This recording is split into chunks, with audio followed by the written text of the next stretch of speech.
much, Jim. And thank you for the opportunity, Senator Bull, to present today. I told Jim that I would give this presentation in 10 minutes. It's not the first time I've lied, but I'm going to try to keep close to it. There are a number of slides here. I'm going to move through them quickly because we are under some time constraints. I'm going to tell you briefly about the issues that we face with our schools in Yonkers, what we've been considering doing, what brought us to P3, how we envision the P3 structure, why the P3 structure I think will be good for us, good for the community, good for contractors, and good for labor. 38 school buildings in Yonkers, 36 are unsatisfactory according to state mandated criteria. We have been trying to repair them. We've been trying to repair them the old-fashioned way, using the bonding method that the city, will do for us.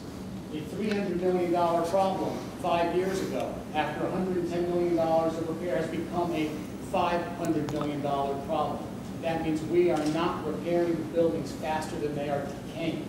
We cannot continue doing it the way we're doing it. The buildings are falling apart around our kids. In addition to decrepit buildings, we need seats. We are growing in enrollment. We are already over 4,000 seats short in the district. By 2020, we will need an additional 3,000 seats. That means by 2020, we will be over 7,200 seats short in Yonkers. We need to rebuild our buildings, and we need more buildings and more space. AG&D, tremendous firm. I think it's a local firm, as a matter of fact, came in, did a building facilities plan, an educational facilities plan, did a preliminary phasing. This is probably not the phasing we'll end up with because these are pretty big chunks. You can see at the bottom here, 660 million, 639 million. I don't know if we can afford that, but we'll probably end up with something like a 4 or 5 phase program. Touches just about every school in the district. This is a very, very big project, $1.7 billion that needs to be done. Our board has adopted that educational facilities plan. We have been exploring the possibility of public-private partnerships. Our public communications plan, part of the reason I'm here now is when I see something like what the senator is doing, I make sure I show up at it, I want to be there. And sometimes the magic works, and I get to sit in front of the room, stand in front of the room and tell you about Yonkers. But we're trying to get it out there. It's been very, very successful in the finance and in the infrastructure community. I am invited, and the superintendent is invited to address many conferences in the last year. Albany and Yonkers itself, not so much, but we're trying to get there. We're pursuing all viable funding opportunities, as well as P3s. We've commenced design on phase 1, and we have to think about, as I told you, the phasing in the future. We need some legislative action. We've got a statute called the Yonkers Educational Construction Fund. Not really a P3 statute. It kind of helps us do mixed-use buildings. So, you put a school at the bottom of a luxury condominium. That might work on a one-off project, but there are only so many luxury condominium buildings that Yonkers can support. I don't think it can support 36 of them. So we might be able to use that in some one-off situations, but that's not the overall plan. We're going to need some kind of overall statutory authorization, something that speaks to social infrastructure projects as distinct from the transportation bill that was handed out to us. Some other issues that we've discussed in past roundtables, private equity may need some comfort. We're going to need to backstop some of these to show them that their investment in us is good. That may be that we give the availability payment, which I'll discuss briefly as we go on, although it's been discussed before, give the availability payment the same priority as general obligation debt. Or there might be an outright New York State guarantee of payment if there was some kind of a default on the part of Yonkers. Or put together an infrastructure bank. All ideas that are already out there. We can also talk about state aid intercepts. I mentioned this a couple of roundtables ago. This current statute speaks in terms of bondholders and debt service. A little tweak to that that starts to talk about availability payments means that we can start to intercept building aid and send that directly to the concessionaire. That gives some comfort to the private equity partner. The nature of availability payments, a little bit confusing because it doesn't fit into a pigeonhole anywhere in Albany right now. So getting building aid for the availability payment we make would be impossible at this point. So we need some legislation that would address that. There's some stakeholder confusion about what we're trying to do.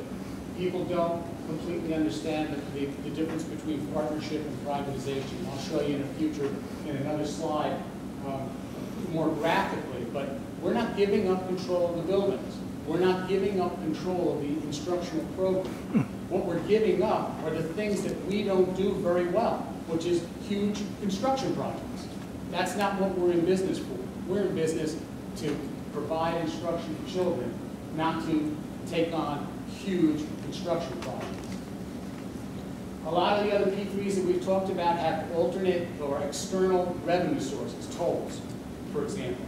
That's the reason why sometimes this P3, hard to grasp at first, that availability payment, you know, and I know that in the Controller's Office issued a memo several months ago that didn't even discuss the availability payment line, you know, and was somewhat concerned about what happens to tolls. Jim asked me to take a little bit of time just to talk about labor issues. When we embarked on this plan, one of the things that we were concerned about is that existing maintenance staff in the buildings might lose their jobs. And we didn't really want to go there. So as we got into this and we started to do the numbers and work the numbers, the first thing we realized that if we actually did a $662 million first phase, that generates 13,500 jobs. Phase one, okay? If you did a $400 million phase, you're probably talking about maybe 10,000 new jobs. And that's not just iron workers on the bridge. That's all the trades. That's a lot of induced jobs. You know, if you're going to have people putting in windows, all those new windows, someone's going to make those new windows. So you have a lot of jobs down the food chain that happen when you do a big construction project in schools. We intend to have a project labor agreement as part of this project. Can't do it any other way. We can't really imagine it. There's a few reasons for that. School days are tough. You can't do work in a school building during most school days, during the day. So we're going to have to standardize different trades on a week and a work day. We're going to have a lot of work probably done on second shifts and night shifts, and we're going to have to talk about pay differentials and build that all into a PLA. Same thing with holidays. We've got a lot of nice big holidays in a school district. Central office staff doesn't get those holidays, but you know the schools are open, so there's a good time to go to work there. If those maintenance people that we were concerned about, we can build into a PLA that those guys are going to be the first people, those men and women, are going to be the first people to be considered for those kind of maintenance jobs in the concessionaire agreement. And we're going to make sure that their existing benefit programs are going to be carried over in substance. We may not be able to give them the exact same program because they're public employees now and they would be moving to a private company, but we can make sure they're getting the same substance. And maybe most importantly of all, apprentice training and hiring of minorities, women, and low-income workers. This is a job creation program. We're going to build skills in a community and among people who right now might be kept out of this sector entirely, may not be, and kept out because there's no opportunity. This project creates that opportunity. Working for a school presents a lot of cash flow issues basically for contractors. I don't know if there are any contractors in the room today, but it takes us 6 weeks, minimum, best case scenario, to get a drawdown on a bond, on the proceeds from a bond, after the invoice has come in, all right? Change orders. Change order comes in on a project, and we have an inordinate number of change orders, but change orders, we can only consider them on a monthly basis. Why? Because the Board of Ed has to meet and has to say, okay, we're changing the contract now, we have a change order. A lot of extra paperwork stretches out the timeline. All of these issues I show you now because a P3 addresses them. Here's what I was saying before, and I'll move through these quickly because greater minds than mine can talk to you about the P3 process. We're talking about transferring risk, not transferring the asset. The asset stays in the district. We control the buildings. We control the instructional program. What we get rid of is risk. We get rid of things that we don't do well. We do the functional program very well. But design, financing, facility maintenance, life cycle maintenance, not so much.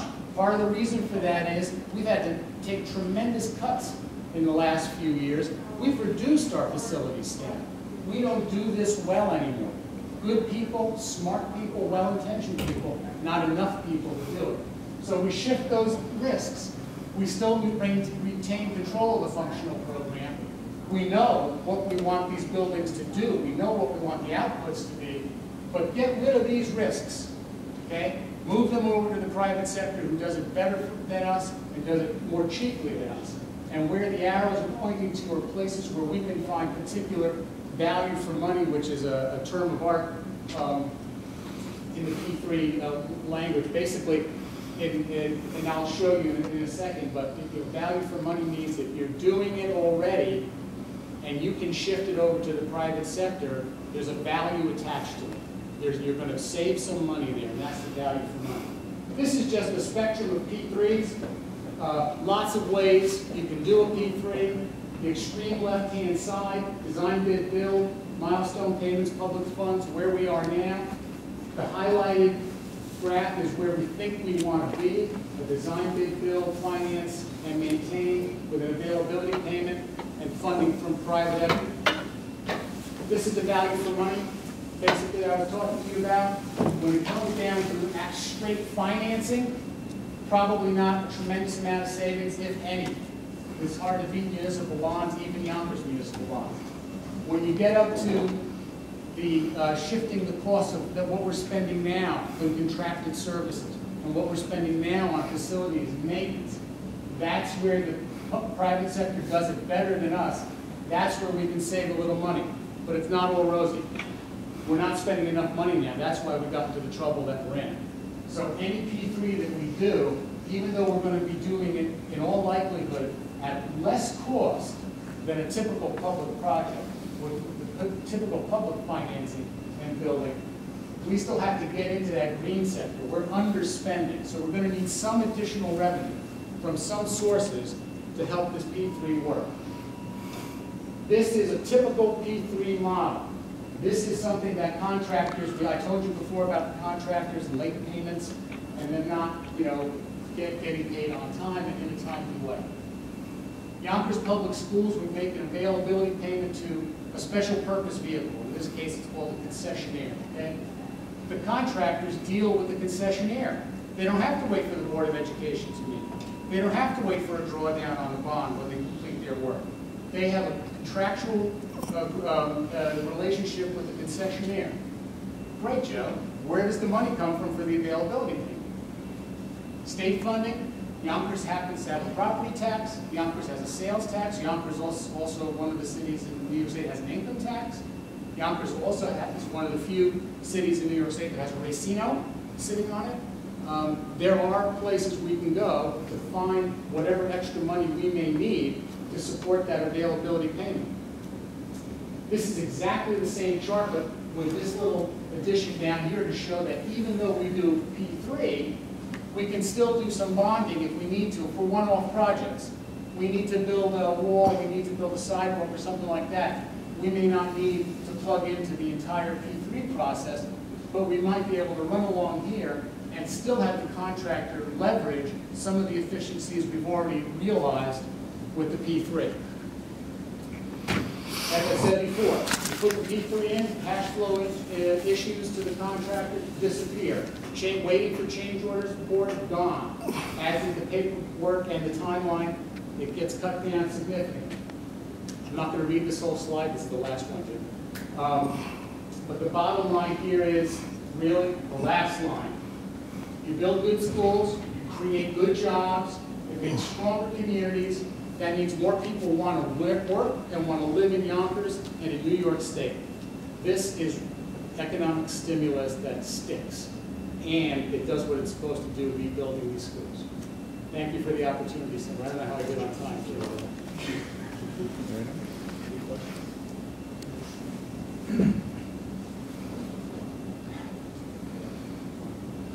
Thanks a lot, Joe.